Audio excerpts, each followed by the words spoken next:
नमस्कार दोस्तों, एक बार फिर आपका स्वागत है फार्मर्स लव एग्रीकल्चर चैनल पर। तो कैसे आप सब लोग? उम्मीद है सब कुछ बढ़िया। कैसी चल रही है पढ़ाई? पिछली क्लास ली थी, कैसा रहा? आज पिछला जैसे अपन ने पहले क्लास में पढ़ा था ऑर्डर ऑफ मैट्रिक्स। मैट्रिक्स क्या होती है, एलिमेंट्स के बारे में, जो कि एक एक क्वेश्चन आते हैं उनमें से। अब नेक्स्ट क्लास में चलते हैं। आज की क्लास इंपॉर्टेंट होने वाली है क्योंकि इसमें से 9 नंबर का भी आएगा, 15 नंबर का भी आएगा। मेन मैट्रिक्स का जो इम्पोर्टेंट चीज़ है वो इसी क्लास में है। तो धैर्य से बैठिए, बिल्कुल निश्चिंत होकर बैठिए। आपको पास कराने की जिम्मेदारी हमारी है, ठीक है? आगे चलिए।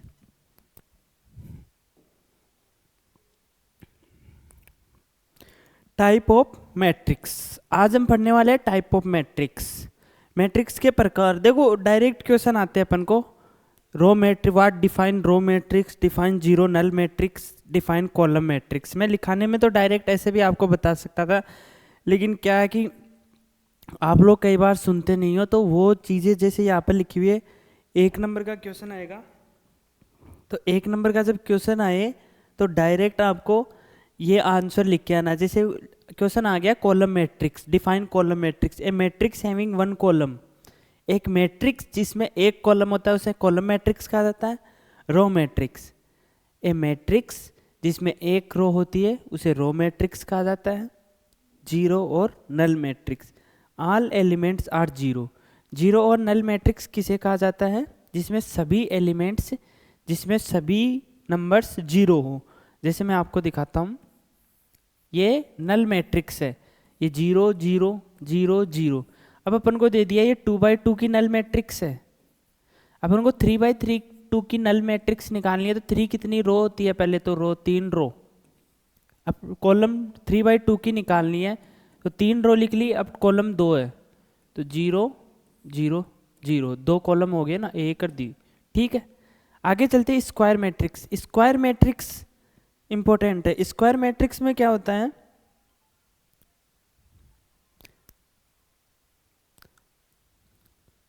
Square matrix, number of rows equal to number of column, ठीक है। Square matrix when m into m is this pattern order of matrix.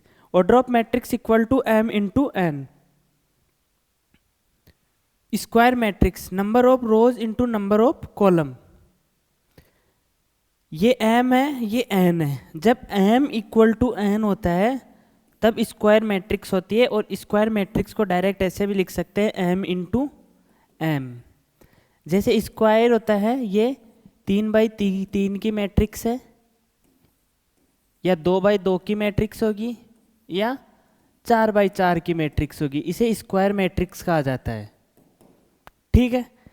Square matrix जिसके अंदर m इक्वल टू n हो, जिसमें रो और कॉलम बराबर हो, उसे स्क्वायर मैट्रिक्स कहा जाता है। स्क्वायर मैट्रिक्स को वर्ग मैट्रिक्स कहते हैं, वर्ग अव्यय, ठीक है। समझ में आ गया होगा, उम्मीद है। इन चीज़ों में ज़्यादा टाइम वेस्ट नहीं करके आगे चलते हैं, लेकिन ये क्वेश्चन एक एक नंबर का आएगा, इस चीज़ का ध्यान रखना। स्क्वायर मैट्रिक्स आपके उम्मीद है समझ में आ गई होगी। m इक्वल टू n मतलब रो बराबर होता है कॉलम, उसे ही स्क्वायर मैट्रिक्स कहा जाता है, स्क्वायर मैट्रिक्स कहा जाता है। इसमें एक चीज़ और, हमेशा क्वेश्चन दे दिया अपन को 4 5 6 4 3 2 1 2 3। अब इस एक क्वेश्चन तो ऐसे आ गया, अब इसमें m की वैल्यू पूछ ली, m की वैल्यू 3 दे दी तो n की वैल्यू पूछ ली। वो तो एक ऑर्डर ऑफ मैट्रिक्स के तौर पर क्वेश्चन आ गया। एक क्वेश्चन इसमें आता है कि स्क्वायर मैट्रिक्स है और उसमें मैट्रिक्स के जो ऑर्डर है वो दे दिया m इंटू 3। अब m की वैल्यू पूछ ली, उसमें m का मान पूछ लिया। तो जब अपन को दे रखा है कि वर्ग मैट्रिक्स है, तो जब m की वैल्यू n की कॉलम 3 है तो रो भी 3 होगी। अपन को पता है कि स्क्वायर मैट्रिक्स में रो इक्वल टू कॉलम होते हैं। जब कॉलम 3 है तो रो भी 3 होगी, m का मान भी 3 आएगा, ठीक है। उम्मीद है समझ में आ गया होगा। आगे चलते हैं टाइप ऑफ मैट्रिक्स में।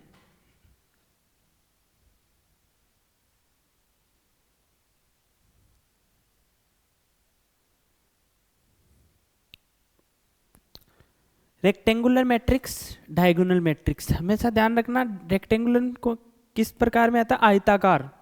रेक्टेंगुलर को बोलते हैं आयताकार।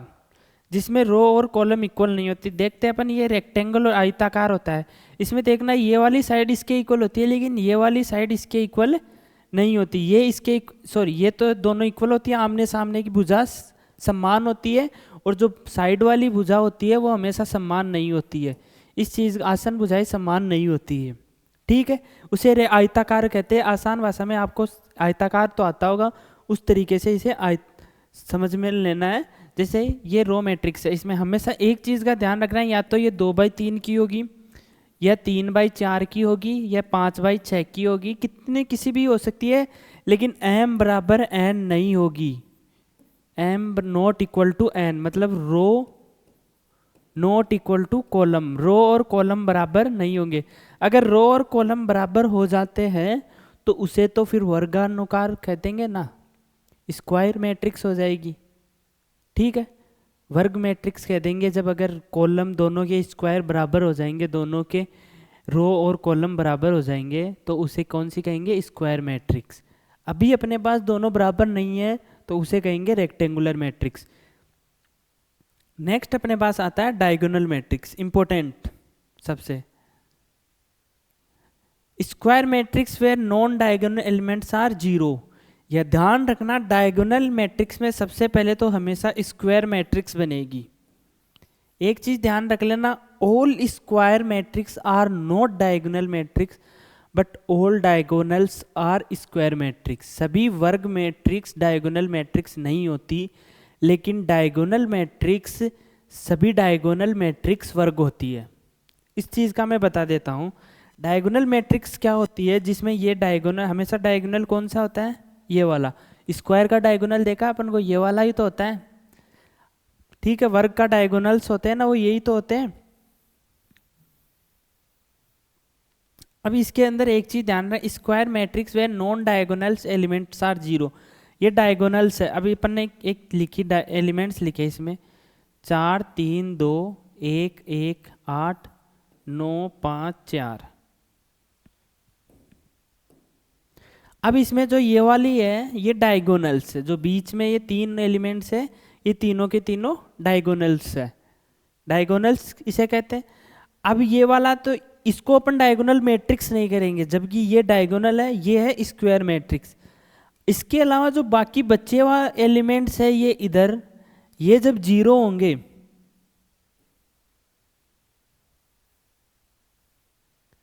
अब अपन इसको डायगोनल मैट्रिक्स कह देंगे। तो ध्यान रखिए, जब ये बीच के एलिमेंट जो डायगोनल्स वाले हैं वो तो अलग मैट्रिक्स होगी, बाकी के जो बचे हैं वो नॉन जीरो एलिमेंट्स होगी। ये जो डायगोनल्स वाले हैं वो नॉन जीरो, और बाकी नॉन डायगोनल एलिमेंट है वो जीरो होंगे। इसी को डायगोनल मैट्रिक्स कहा जाता है, ये ध्यान रखिएगा। ये क्वेश्चन डायरेक्ट पूछता है अपन को 1 नंबर के अंदर। देखो आगे, देखो मैं दिखा देता हूँ, ये आ गया। डिफाइन डायगोनल मैट्रिक्स, विकर्ण मैट्रिक्स परिभाषित कीजिए। विकर्ण मैट्रिक्स परिभाषित के अंदर अपन को ये डेफिनेशन लिखनी है, इसकी परिभाषा ये रही। स्क्वायर मैट्रिक्स व वर्ग मैट्रिक्स जहाँ नॉन विकर्ण मैट्रिक्स होते हैं, जो नॉन डायगोनल एलिमेंट्स होते हैं वो तो जीरो होते हैं, और डायगोनल विकर्ण जो होते हैं वो नॉन जीरो होते हैं, जिसमें 3 आ गया, 4 आ गया, 5 आ गया, और जो बीच उस डायगोनल के अलावा जो भी एलिमेंट्स आएंगे वो हमेशा जीरो होंगे। ये डायगोनल मैट्रिक्स, और उसके अंदर जो अपन को जो लिखते हैं ना, जैसे अभी मैंने एग्जांपल दिया था वो एग्जांपल लिख देना, इसका आंसर आपको कंप्लीट मिल जाएगा, ठीक है। नेक्स्ट है अपने पास unit matrix, identity matrix, unit matrix. Identity matrix या यूनिट मैट्रिक्स, आइडेंटिटी मैट्रिक्स को यूनिट मैट्रिक्स कहते हैं, और इसको क्या बोलते हैं, सम्मान मैट्रिक्स, सम्मानव्य और एकदाई ऐसे कुछ बोलते हैं इंग्लिश हिंदी के अंदर। अब देखो डायगोनल मैट्रिक्स होती है ना, अपन ने देखा था वे diagonal elements are equal, same. इसमें क्या होता है कि डायगोनल्स मैट्रिक होती है ना, वही मैट्रिक्स आइडेंटिटी मैट्रिक्स के अंदर लेते हैं, जैसे ये बाकी के एलिमेंट्स जीरो डायगोनल्स में सेम, ठीक है, यही होता है ना। ये 3 एलिमेंट, अब जो बीच का डायगोनल्स आ गया ना, वो क्या होते हैं, वो एलिमेंट्स इक्वल होंगे, या तो 2 2 2 आ गए, ठीक है, या फिर 3 3 3 आ गए, या फिर 4 4 या फिर 1 1 1, इसी को इक्वल मैट्रिक्स, यूनिट मैट्रिक्स कहा जाता है। ये चीज़ आपके समझ में आ गई तो हम आगे बढ़े।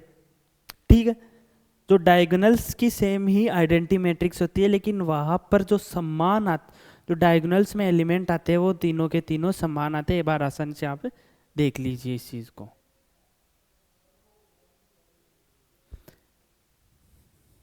ठीक है, आगे चलते हैं scalar matrix. Scalar matrix a square matrix where diagonals equal to 1 and other elements are 0, rest are 0। Square matrix के अंदर रेस्ट मैट्रिक्स, जो भी रेस्ट एलिमेंट्स होंगे वो हमेशा 0 होंगे। जैसे एग्जांपल के तौर पर स्केलर मैट्रिक्स जैसे ये है, इसे स्केलर मैट्रिक्स कहा जाता है। जैसे ये आ गया 1 1 1, और बाकी के जो भी एलिमेंट्स होंगे वो कितने होंगे, 0। ये डायगोनल मैट्रिक्स हमेशा इसमें 1 होगा। अब अपने 4 चीज़ें पढ़ी। पहली पढ़ी स्क्वायर मैट्रिक्स। स्क्वायर मैट्रिक्स में क्या, जैसे 3/2 की 4 रो इक्वल टू कॉलम। ठीक है, आगे चलते हैं diagonal matrix. Same square matrix का पैटर्न है। डायगोनल मैट्रिक्स हमेशा रेक्टेंगुलर या अदर मैट्रिक्स में नहीं बनती, हमेशा इनके अंदर स्क्वायर हो, डायगोनल मैट्रिक्स हो, स्केलर मैट्रिक्स हो या यूनिट मैट्रिक्स हो, इन सब के अंदर रो इक्वल टू कॉलम होता है। पहला आ गया स्क्वायर, मतलब रो इक्वल टू कॉलम चारों का। नेक्स्ट आता है second one is diagonal matrix. Diagonal matrix का मतलब होता है विकर्ण मैट्रिक्स, विक्रम अव्यय, विकर्ण अव्यय। इसमें क्या होता है, जो डायगोनल्स वाला होता है वो तो होता है अदर एलिमेंट्स, लेकिन उसके अलावा जो जितने एलिमेंट्स बचते हैं वो सभी के सभी 0 होते हैं। सॉरी, सभी के सभी 0 होते हैं, और वो नॉन, ऐसा नहीं कि समान हो, ये जरूरी नहीं है विकर्ण मैट्रिक्स के अंदर, विकर्ण अव्यय के अंदर। उसके बाद में चलते हैं आइडेंटिटी मैट्रिक्स। अब आइडेंटिटी मैट्रिक्स के अंदर एक चीज ध्यान रखनी है, सारी square row equal to column उसका ऑर्डर हो गया, लेकिन जो नॉन जीरो एलिमेंट्स होते हैं डायगोनल्स के वो तो 0 होंगे, और जो डायगोनल्स में जो एलिमेंट्स आएंगे, जो डायगोनल्स में अक्सर आएंगे वो हमेशा इक्वल होंगे। या तो वो 2 2 2 हो जाए, या 3 3 3 हो जाए, या 4 4 4 हो जाए। और इसी को आइडेंटिटी मैट्रिक्स और यूनिट मैट्रिक्स कहा जाता है। मतलब इक्वल, आइडेंटिटी का मतलब होता है इक्वल मैट्रिक्स। नेक्स्ट मैट्रिक्स में चलते हैं अपन स्केलर मैट्रिक्स में। स्केलर मैट्रिक्स में क्या होता है, जब अपन स्केलर मैट्रिक्स पढ़ते हैं तो जो डायगोनल्स वाले होते हैं वो हमेशा 1 होगा, मतलब 1 1 1, बाकी के एलिमेंट्स क्या होंगे, 0 0 0। ठीक है, स्केलर मैट्रिक्स आपके समझ में आ गया। ये डायरेक्ट क्वेश्चन अपने एग्जाम के अंदर आएगा। Define scalar matrix, define row matrix, define diagonal matrix, define square matrix, define unit matrix. मतलब स्केलर मैट्रिक्स हो चाहे किसी भी मैट्रिक्स हो, इनकी एक परिभाषा पूछ ली जाएगी, वो 1 नंबर में पूछी जाएगी। उम्मीद है आप लोगों की समझ में आ गया। एक चीज का ध्यान रखना, 1 नंबर देख के इसको छोड़ मत देना, क्योंकि ये जो 15 नंबर वाला क्वेश्चन आएगा ना, उसके अंदर एक चीज दे दी जाएगी कि this is a scalar matrix, this is a diagonal matrix, और फिर जो मैट्रिक्स नहीं दी जाएगी, बाकी आप अपने को खुद को समझना है। मतलब क्या होगा, जो जैसे यूनिट आइडेंटिटी मैट्रिक्स को डिफाइन करते हैं आई से, अब ये दे देगा अपन को 2i दे दिया, अब अपन को समझ में नहीं आएगा ये i क्या होता है, तो ये i के बराबर में होता है, ये 2 लिखेंगे, फिर जो मैट्रिक्स आएगी, अब 3/3 के ऑर्डर में लिखो चाहे 2/2 के ऑर्डर में लिखो, वो उस क्वेश्चन के अकॉर्डिंग अपन को लिखना है। ऐसे मान लो यहाँ पर फिर आइडेंटिटी 2 है, तो पहले तो हमेशा 1 1 1 लिखेंगे, 0 0 0 0 0 0, ये 2 है तो अंदर 2 लिख दिया जाएगा, इस 2 को इधर मिटा देंगे। ठीक है, ये 2 2 2 ये समान आ गई, i की वैल्यू ये 2i की वैल्यू ये हो गई। इसी को मैट्रिक इस टाइप में क्वेश्चन आएगा जो 15 नंबर में आएगा, फिर समझ में नहीं आएगा। आप सोचिए 1 नंबर में आएगा, अपन इसको छोड़ दें, नहीं, जो 15 नंबर के क्वेश्चन आएंगे उनमें 15 नंबर का क्वेश्चन के लिए कोई अलग फॉर्मेट थोड़ी आता है, यही आता है। इन सबको मिक्स करके एक क्वेश्चन बना दिया, उसे 15 नंबर का। जैसे 4 चीज़ों को मिक्स करके दे दिया, 6 नंबर का क्वेश्चन आ गया। इसमें 1 2 एक्स्ट्रा एड कर दी, 5 6 का दे दिया, 9 नंबर का आ गया। 10 15 का दे दिया, कितने का, 15 नंबर का आ गया। सभी चीज़ों को ऐड करके दे देंगे, फिर लेंथी क्वेश्चन बन जाएगा, उसे 15 नंबर का दे देंगे। आप सोचो एक क्वेश्चन आप करके आ गए, 15 नंबर आ गए, 2 चैप्टर से पास हो जाओगे, बाकी का करना ही नहीं है। बाकी अदर सब्जेक्ट में ध्यान दीजिए ताकि डिग्री के अंदर आपकी मार्कशीट बढ़े, परसेंटेज बढ़े। अभी तो देखो ये परसेंटेज OGPA कम लग रही है, लेकिन आगे जब आप एग्जाम्स में जाओगे तो इन चीज़ों का बहुत मैटर करेगा, एक पॉइंट्स का मैटर करता है। तो इस चीज़ आपको वक्त मिलेगा दूसरे सब्जेक्ट पढ़ने का, जब एक मैथ की झिझक खत्म हो जाएगी ना तो फिर दूसरा सब्जेक्ट पढ़ने का आसानी से वक्त मिल जाता है, ठीक है, एक टेंशन दिमाग में नहीं रहती। नेक्स्ट अपन क्वेश्चन, नेक्स्ट मैट्रिक्स पे चलते हैं अपन, equal matrix. Equal matrix, 2 matrices are equal, उसे इससे क्वेश्चन आता है हमेशा, 2 नंबर में भी आता है, 4 नंबर में भी आता है, इस टाइप का क्वेश्चन, इस चीज़ का ध्यान रखना। और ये मैट्रिक्स का 4 नंबर में नहीं, 15 नंबर में भी इंपॉर्टेंट। अब आपका जो मैट्रिक्स का पार्ट है जो आपके लिए सबसे इंपॉर्टेंट वो स्टार्ट हो गया है। अब ध्यान से एक बार पेन कॉपी को एक बार रख दीजिए, बाद में नोट्स बना लीजिए, एक एक चीज़ को आसानी से समझिएगा, ठीक है। 2 matrix are equal if same order, 2 condition होती है इक्वल मैट्रिक्स में, जब ऑर्डर सेम हो और corresponding elements are equal. Corresponding elements का मतलब जो आमने सामने के एलिमेंट्स होते हैं ना वो, जैसे बताता हूँ, जैसे ए मैट्रिक्स है, ए बराबर दे रखा है अपने को ABCD, ठीक है। और अब बी बराबर अपन को दे दिया XYZ और T, ठीक है। अब ध्यान रखना ये कितने हैं, 2x2 की मैट्रिक्स है, ये कितने हैं, 2x2 की मैट्रिक्स है, ठीक है। अब अपन को 2x2 की मैट्रिक्स, ये भी 2x2 की, अपन को मैट्रिक्स दे दी A बराबर B है, तो अपन इसमें क्या लिख सकते हैं, पहले तो देखो ये रो दोनों की 2 रोनो सेम है, ये ऑर्डर इसका भी सेम है, इसका भी सेम है, 2x2 का ऑर्डर है। अब A इक्वल टू B दे दिया तो इस A के इक्वल ये X हो जाएगा, B के इक्वल Y हो जाएगा, C के इक्वल Z हो जाएगा और D के इक्वल T हो जाएगा, ठीक है। चारों एलिमेंट हो गए। अब एक चीज ध्यान रख लेना, कई बार क्वेश्चन में क्या दे दिया जाता है, जैसे XYZ NOMOP, ठीक है। अभी क्या ये इसके इक्वल होगी, नहीं होगी, इस चीज का ध्यान रख लेना, क्योंकि इसका ऑर्डर है 2x3 और इसका ऑर्डर है 2x2। अगर ये इक्वल नहीं है तो इक्वल मैट्रिक्स नहीं होगी। पहला ही कंडीशन ये है कि सेम ऑर्डर की होनी चाहिए, तभी जाके वो इक्वल होगी। नेक्स्ट अपन चलते हैं, इसके अंदर ही एक चीज को ध्यान रखना, इसमें क्वेश्चन किस टाइप में आएगा। क्वेश्चन देखो आपको मैं बता देता हूं, क्वेश्चन पूछता है इस टाइप में, ये क्वेश्चन आ गया। पहले तो एक इससे छोटा क्वेश्चन करके दिखाता हूं आपको। जैसे एक क्वेश्चन आ गया अपन को A4 3B, ये A बराबर है 2x2 मैट्रिक्स में, 3x2 मैट्रिक्स C और 2, ठीक है। अब B बराबर दे रखा है अपन को -1 2 0 4 3 2, 3x2 में मैट्रिक्स में ऑर्डर इसका। अपन पिछले क्वेश्चन में देखे थे कि पिछली स्लाइड्स में अपन ने देखा था कि इक्वल मैट्रिक्स के लिए 2 चीजें चाहिए। पहली चीज ये अपन को इक्वल नहीं दे रखा, लेकिन अपन को अब इसको इक्वल देखने के लिए देखो ऑर्डर कितना है 3x2, अपन को क्वेश्चन में दे दिया जाएगा कि A इक्वल टू B, यहाँ पर देखो इक्वल का साइन दे दिया ना, अपन को समझना है कि ये इक्वल है, ठीक है। 3x2 ऑर्डर दोनों का सेम, ठीक है। नेक्स्ट चलते हैं, 4 कोरस्पॉन्डिंग एलिमेंट, ये है कोरस्पॉन्ड, इसके कोरस्पॉन्डिंग ये 4 बराबर 4 3 बराबर 3 2 बराबर 2। अब अपन को मान निकालना है A B C। A का मान क्या होगा, A बराबर -1, B बराबर 2, C बराबर 0। उम्मीद है सबके समझ में आ गया होगा।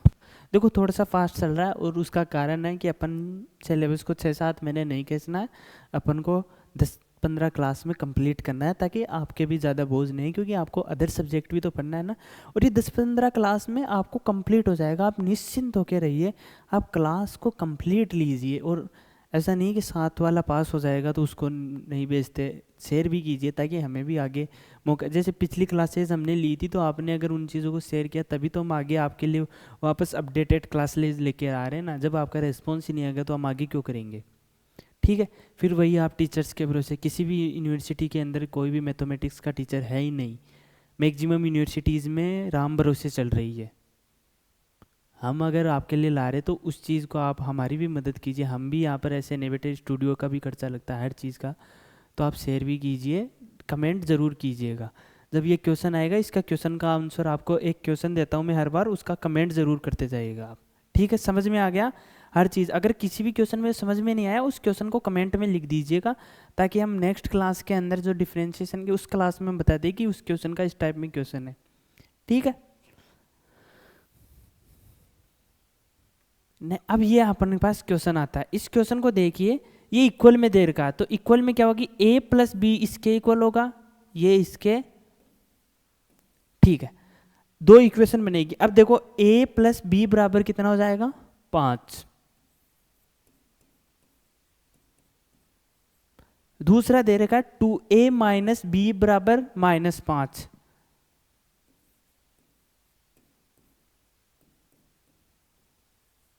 ठीक है। अब जब अपन इन दोनों को प्लस करेंगे, तो प्लस अपन को ये उम्मीद है सबको ऐसे प्लस करना आता है इक्वेशंस को, दो इक्वेशंस को, तो इन दोनों को प्लस करेंगे तो 5 और -5 कितना हो जाएगा, 0 हो जाएगा।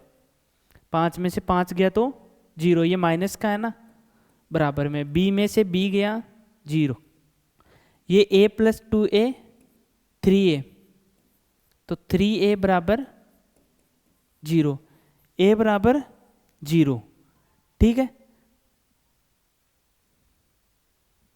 समझ में आ गया? a की वैल्यू अपने पास 0 आ गई, a की वैल्यू 0 आ गई, तो a प्लस बी बराबर कितना देर का, 5। a प्लस बी बराबर 5 है, तो 0 प्लस बी बराबर 5, तो b बराबर कितना आ गया, 5। ये b का उत्तर आ गया। अब इस चीज़ के ध्यान रखना, ये जब अपने पास इक्वेशन आती है तो कोई भी दो इक्वेशन, जैसे अगला क्वेश्चन में उसमें समझा देता हूँ आपको। जैसे अपने पास अगली स्टेप्स हैं, 3x plus 4y equal to 2,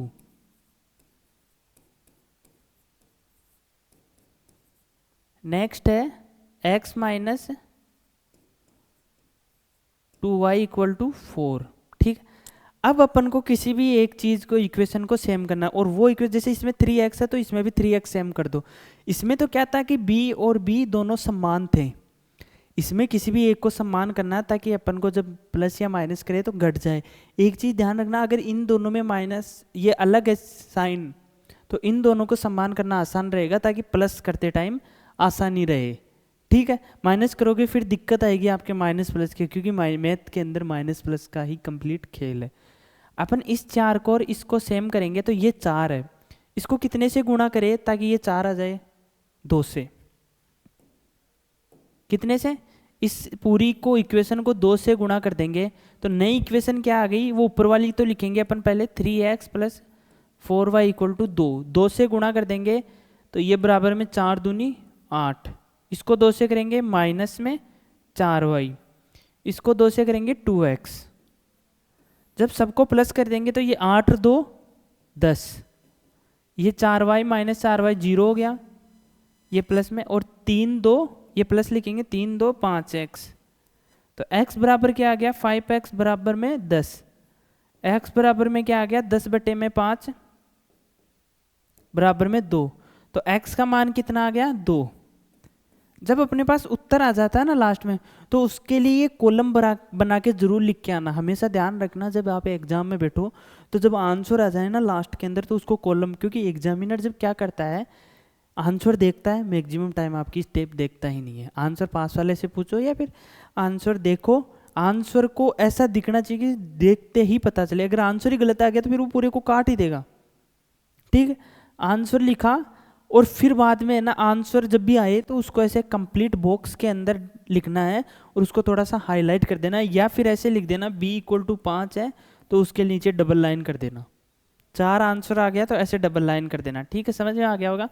जब अपने पास x का मान 2 आ गया, तो x का किसी भी एक में रख देंगे, जैसे 3x प्लस 4y बराबर 2 है, तो इसमें रखते हैं अपन, तो 3 गुणा में 2 प्लस 4y बराबर में 2, 3 दूनी 6 प्लस 4y बराबर में 2, तो ये इधर जाते क्या हो जाएगा, 4y बराबर में -4, 4, y बराबर कितना आ गया -1। ठीक है, उम्मीद है सबको समझ में आ गया होगा। ठीक है, इसको लिख लीजिए आराम से।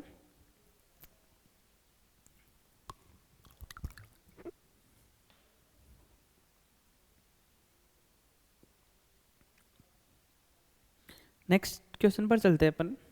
सबके समझ में आ गया होगा। Matrix operation. अब जो 4 चीजें आएगी, एडिशन, सब्ट्रैक्शन, मल्टीप्लिकेशन और डिवाइड। डिवाइड वाला अपन समझेंगे नेक्स्ट डिटर्मिनेंट्स में, क्योंकि मैट्रिक्स के अंदर डिवाइड वाला अपने आता ही नहीं है।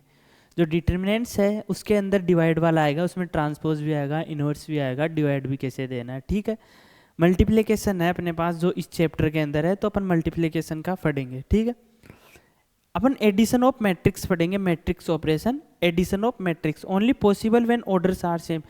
मैंने पहले बताया था जब इक्वल मैट्रिक्स आए ऑर्डर सेम होना चाहिए, एडिशन मैट्रिक्स ऑर्डर सेम होना चाहिए, सब्ट्रैक्शन ऑर्डर सेम होना चाहिए। लेकिन मल्टीप्लिकेशन के लिए अलग, गुणा के लिए एक अलग कंडीशन है जो हम आगे देखेंगे।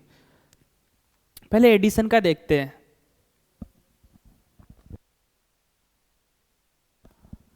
एडिशन का देखते हैं तो प्रॉपर्टीज ऑफ एडिशन क्या होती है। जैसे a प्लस ए कर दो अपन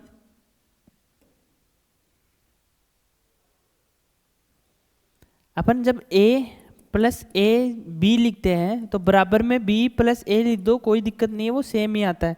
2 प्लस 3 लिख दो, उसके बाद 3 प्लस 2। लेकिन इस चीज़ का ध्यान रखना, ये मैट्रिक्स ऐसी चीज़, इसमें अलग अलग चीज़ आएगी।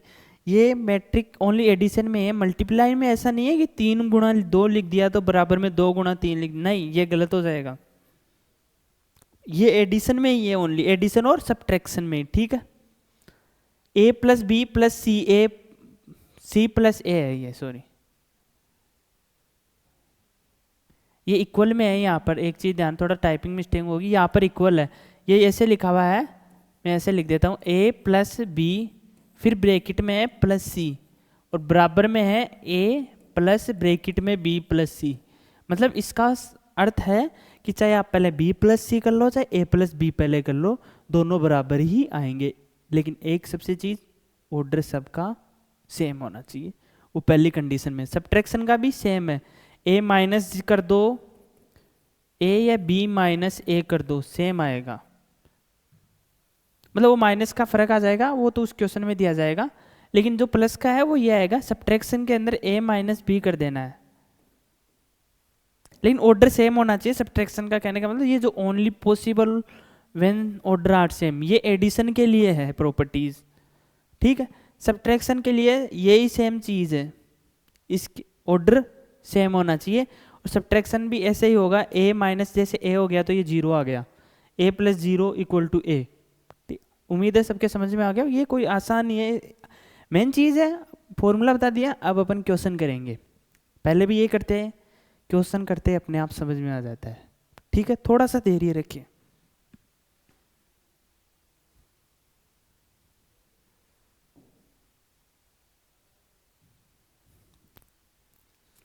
ये आ गया अपने पास क्वेश्चन, ये स्केलर का क्वेश्चन आ गया।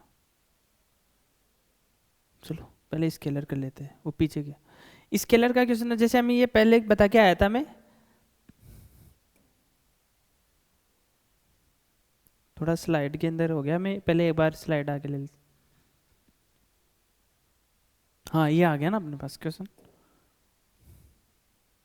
ये देखो आपका एमसीक्यू डायरेक्ट आपकी बुक में से उठाया हुआ है, ऐसा ही सेम क्वेश्चन आपके एग्जाम्स में आने वाला है। a बराबर ये दे दिया, ये b बराबर दे दिया, a प्लस बी पूछा है, तो a प्लस बी को कैसे करते हैं।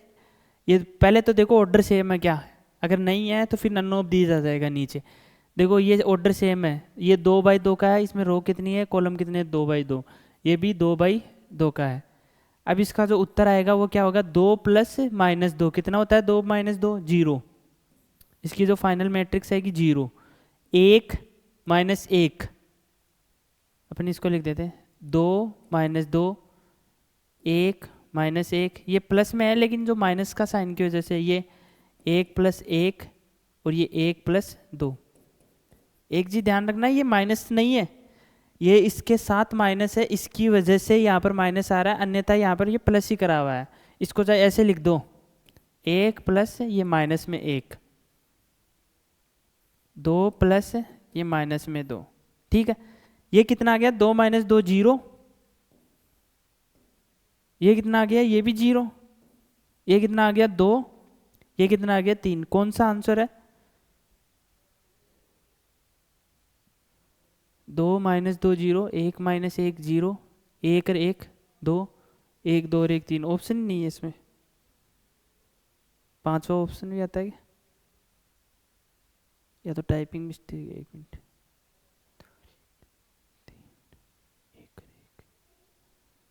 ये रहा। इसमें यहाँ पर 4 की जगह है ना 2 आएगा, 1 प्लस 1 है ना 2, ऊपर 0 0 और ये 1 1, ये 2। ऑप्शन मिस्टेक है ये, क्योंकि 2 माइनस 2 तो 0 हो गया, 2 में से 2 गया जब, 1 में से 1 गया जब 0, 1 और 1 2, और 1 2 और 1 3, यही है, ठीक है। ये उत्तर हो गया 2। आगे चलते हैं अपन। ये डिटर्मिनेंट्स का आ गया ये डिटर्मिनेंट्स में करेंगे अपन, इन दोनों को क्रॉस मल्टीप्लाई कर देते हैं, ठीक है। A D minus B D, ये डिटर्मिनेंट्स में आएगा क्वेश्चन। ये अपन पहले ये क्वेश्चन करते हैं, scalar multiplication. Multiply each element of the scalar के ए प्लस बी बराबर के। अभी पीछे क्वेश्चन आया था ना, स्केलर मल्टीप्लिकेशन है, स्केलर मैट्रिक्स अलग होती है, स्केलर मल्टीप्लिकेशन अलग होता है। जैसे अपने पास के है, ये ए प्लस बी बराबर में के ए, अंदर मल्टीप्लाई जैसे 2 दे दिया अपने को, और ये मैट्रिक्स है ए प्लस बी, तो आगे जाके ये 2a प्लस 2b हो जाएगा। जैसे अपन करते आए ना पहले, हर मैथमेटिक्स में करते आए ना, जैसे 3 ले लिया, ये x प्लस 4 है, तो 3 का गुणा अंदर दोनों के अंदर होगा, उसी तरीके से ये मल्टीप्लाई होगा। समझ में आ गया होगा उम्मीद है। अब इसका क्वेश्चन है वो सबसे इंपॉर्टेंट है, कि किस प्रकार क्वेश्चन आएगा वो आपको मैं दिखाता हूँ।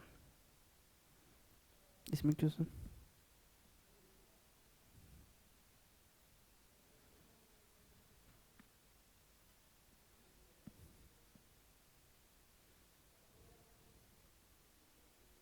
ये रहा, देखो क्वेश्चन है इसमें,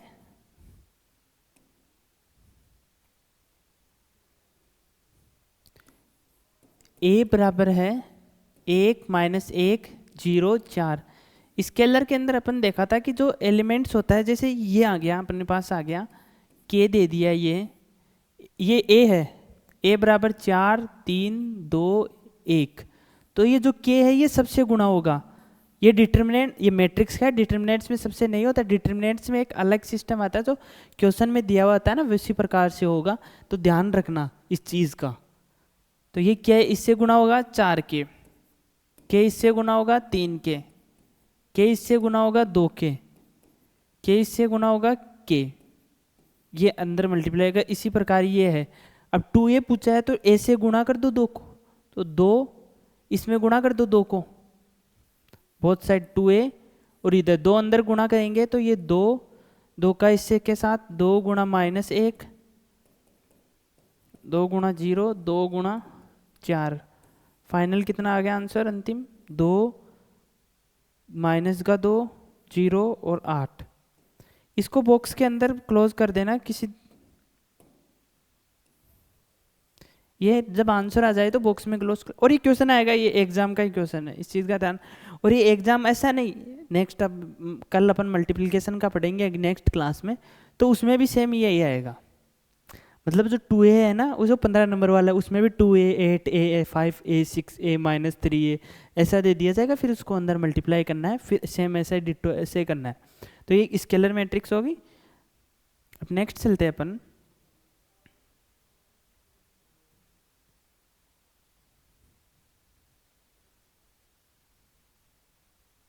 डिटरमिनेंट्स का आ गया।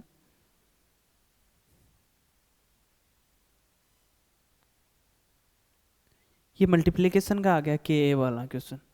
तो इस मल्टीप्लिकेशन में देखना, क्योंकि ए स्क्वायर आ गया ना, अब जो नेक्स्ट पढ़ेंगे अपन मल्टीप्लिकेशन, मोस्ट इम्पोर्टेंट। ये जो नेक्स्ट क्लास होने वाली है अपन उसमें पढ़ेंगे, क्योंकि एक क्लास में ज़्यादा कर देंगे तो फिर ये जो पीछे वाला समझ में नहीं आएगा। तो आज अपन ने क्या पढ़ा, type of matrix, row matrix, column matrix, square matrix, diagonal matrix, null matrix, identity matrix, ये चीज़ें पढ़ी। उसके बाद में अपन ने क्या पढ़ा, एडिशन, सब्ट्रैक्शन और इक्वल में, ये प्रॉपर्टीज़ पढ़ी इनकी। इक्वल में कैसे करते हैं, एडिशन में कैसे करते हैं, सब्ट्रैक्शन में कैसे करते हैं। इनसे क्वेश्चन 100% आएगा, इस चीज़ का ध्यान निश्चिंत होकर जाएगा, ऐसा नहीं है कि इनमें से क्वेश्चन नहीं आएगा। अब मेन चीज़ आएगी मल्टीप्लिकेशन। 100% अगर 15 नंबर और 9 नंबर का एक क्वेश्चन आएगा, उसमें मल्टीप्लिकेशन का 100% आएगा।